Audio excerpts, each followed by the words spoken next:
Bun găsit tuturor! Începe săptămâna patimilor și nu trebuie să uităm acele momente în care Iisus Hristos a fost vândut de Iuda pentru 30 de arginți. Batjocorit, schingiuit și omorât prin răstignire pe cruce, după alegerea făcută de popor între el și Barabas. El a știut dinainte tot răul prin care va trece, dar cu toate acestea și-a îndeplinit misiunea, aceea de a ne arăta calea, adevărul și viața. Revenind la cele astrale, căci precum în cer așa și pe pământ, luna mai va fi o lună alambicată și cu bune și cu rele. Astfel avem tranzitul negativ al planetei Mercur din primele 10 zile ale lunii și pe cel al planetei Venus tot nefavorabil în primele 20 de zile ale lunii, dar Venus va trece în ultimele 10 zile ale lunii la un parcurs benefic. În aceeași notă, Soarele va avea un tranzit favorabil în prima jumătate a lunii. Ce sectoare de viață sunt avantajate sau afectate pentru fiecare semn zodiacal, vedeți la horoscop. Berbec. În primele 10 zile nu-ți va merge mintea deloc bine la locul de muncă, dar lucrurile vor reveni la normal în plan profesional în ultimele 20 de zile ale acestei luni. Bunul mers ale relației cu partenerul de viață va intra sub semnul incertitudinii pentru primele 20 de zile ale lunii. În schimb, în ultimele 10 zile, buna înțelegere și armonia vor reveni în cadrul relației de cuplu. Prima jumătate a lunii va fi marcată de o creștere substanțială a câștigurilor rezultate din munca ta. Rezolvarea unei probleme de sănătate va fi evenimentul principal al lunii. Taur, vei avea dificultăți privind recuperarea unei datorii sau unei despăgubiri în primele 10 zile ale lunii. Însă problema se va rezolva treptat în ultimele 20 de zile ale lunii. Acasă vei avea numai neînțelegeri cu membrii familiei în primele 20 de zile, cu toate acestea în ultimele 10 zile totul va fi foarte bine pentru casă și familie. Prin anumite fapte bune, în prima jumătate a lunii, vei declanșa conjuncturi favorabile de natură karmică. Mai exact, te vei bucura de o răsplată pentru anumite fapte bune din viețile tale anterioare. Evenimentul lunii va fi o evoluție pozitivă într-un capitol de viață esențial pentru împlinirea destinului tău.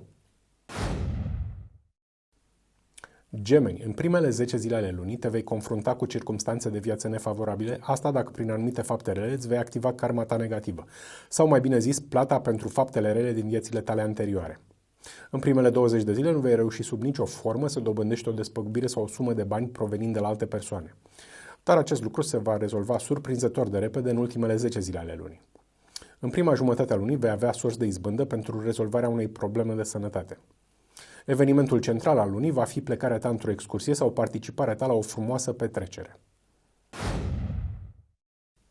Rac. Comunicarea în familie va avea în primele 10 zile ale lunii efecte negative asupra bunului mers al treburilor din cadrul căminului familial, dar totul va reveni la normal în cadrul casei după acest interval.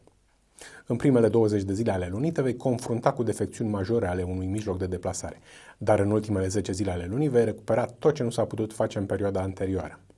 În prima jumătate a lunii vei dobândi unele câștiguri provenind din alte surse decât munca ta sau de la alte persoane. Marea realizare a lunii va consta în declanșarea unor conjuncturi benefice în anumite capitole de viață, asta dacă prin anumite fapte bune îți vei activa karma ta pozitivă sau consecințe ale faptelor tale bune din viețile anterioare. Leu, distracțiile și alte plăceri ale vieții vor fi ceva de care nu te vei bucura absolut deloc în primele 10 zile ale lunii. După acest interval, situația se va schimba în bine. La locul de muncă vei avea multiple probleme și obstacole în primele 20 de zile ale lunii, dar în ultima parte a intervalului, succesul în profesie va fi din nou de partea ta. În prima jumătate a lunii vei primi o veste bună care îți va schimba în bine planurile de viitor. Evenimentul principal al lunii va consta în dobândirea unui bun de valoare sau unei importante sume de bani, lucruri rezultate din efortul tău personal. Fecioară. În primele 10 zile ale lunii, încercările tale de a realiza un obiectiv important pentru tine se vor solda cu un eșec usturător, dar șansele de reușită vor crește în a doua parte a lunii. Frustrările pe care le vei avea în primele 20 de zile te vor aduce în situația de a face rău cuiva nevinovat din jurul tău. Dar în ultimele 10 zile ale lunii îți vei îndrepta greșelile anterioare și vei ajuta din inimă pe toți cei din jurul tău care au nevoie. În prima jumătate a lunii îți vei folosi toată autoritatea pentru a aduce un membru al familiei înapoi pe linia de plutire. Realizarea lunii va fi un succes notabil de care te vei bucura în planul carierei tale profesionale. Balanță. O problemă de sănătate te va supăra intens în primele 10 zile ale lunii, dar îți vei reveni treptat în a doua parte a intervalului. În primele 20 de zile ale lunii, aproape toată lumea îți va întoarce spatele când vei avea nevoie de ajutor. Dar, surprinzător, situația se va remedia în ultimele 10 zile ale lunii, când toată lumea va fi alături de tine și te vei bucura de susținerea tuturor. În prima jumătate a lunii vei avea ocazia și toate condițiile de a ajuta pe cineva să evolueze în viață sau să iasă dintr-o situație dificilă. Iar pentru această faptă bună, dacă o vei face, destinul te va recompensa din plin cândva în viitor. Evenimentul lunii va fi un progres remarcabil într-un capitol de viață esențial pentru împlinirea destinului tău. Scorpion. Prin anumite erori de judecată în primele 10 zile ale lunii, vei nedreptăți pe cineva din jurul tău care nu este vinovat de absolut nimic. Iar pentru această faptă deloc bună, destinul îți va aduce cândva în viitor mai multe conjuncturi nefavorabile în anumite capitole de viață. Totodată, în primele 20 de zile ale lunii vei înregistra o nereușită într-un domeniu la care ții foarte mult, dar în ultimele 10 zile ale lunii, eșecul se va transforma surprinzător într-o victorie. În prima jumătate a lunii, prin spiritul tău plin de încredere, vei atrage admirația și simpatia celor din jurul tău, iar cei cărora le vei câștiga încrederea vor fi alături de tine și te vor susține. Realizarea lunii va consta în dobândirea unui câștig provenind din alte surse decât munca ta. Poate fi vorba de o sentință judecătorească cu profituri materiale sau dobândirea unei moșteniri. Săgetător. Câștigurile rezultate din munca ta vor fi afectate în primele 10 zile ale acestei luni, dar situația se va normaliza treptat în ultimele 20 de zile ale lunii. Pe de altă parte, prin anumite fapte nu prea bune, vei activa karma ta negativă și vei trece în primele 20 de zile ale lunii prin conjuncturi de viață neprienice. Dar în ultimele 10 zile ale lunii vei realiza unde greșești și prin fapte bune vei declanșa circumstanțe de viață fructuoase prin activarea karmei tale pozitive. În prima jumătate a lunii te vei bucura de momente foarte bune și plăcute dacă vei pleca într-un voiaj de plăcere sau dacă vei merge la o petrecere.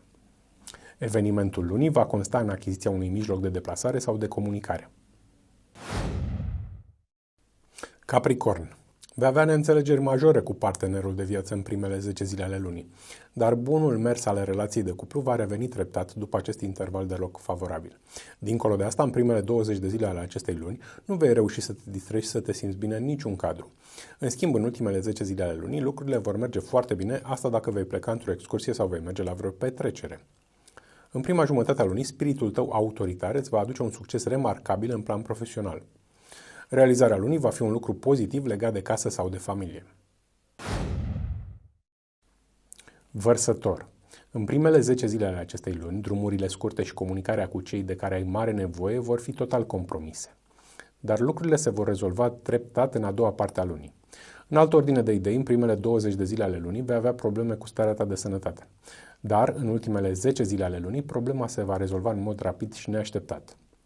În prima jumătate a lunii, prin asumarea unor riscuri și a unor responsabilități, vei avea o strălucitoare realizare într-un domeniu important pentru împlinirea destinului tău. Evenimentul lunii va fi o realizare majoră legată de partenerul de viață. Cei singuri au șansa să găsească perechea potrivită. Pești.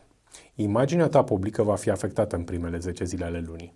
Nimeni nu va fi alături de tine, dar situația va reveni treptat la normal, iar până la finalul lunii vei fi din nou în inima tuturor. În primele 20 de zile, bugetul tău va fi afectat de scăderea veniturilor rezultate direct din munca și efortul tău personal. Dar în ultimele 10 zile ale lunii, câștigurile tale vor crește substanțial de mult, astfel încât efectele deficitului recent vor fi total înlăturate. În prima jumătate a lunii, atitudinea ta plină de căldură și entuziasm îl va determina pe partenerul de viață să fie alături de tine trup și suflet. Evenimentul lunii va fi un act de bine prin care poți ajuta pe cineva să evolueze în viață sau să iasă dintr-o situație dificilă. Iar pentru acest lucru bun, dacă îl vei face, destinul te va recompensa din plin cândva în viitor. Și nu uitați, soarta omului este mereu în mâinile lui. Toate deciziile, bune sau rele, luate în trecut, ne duc inevitabil într-un viitor pe măsură.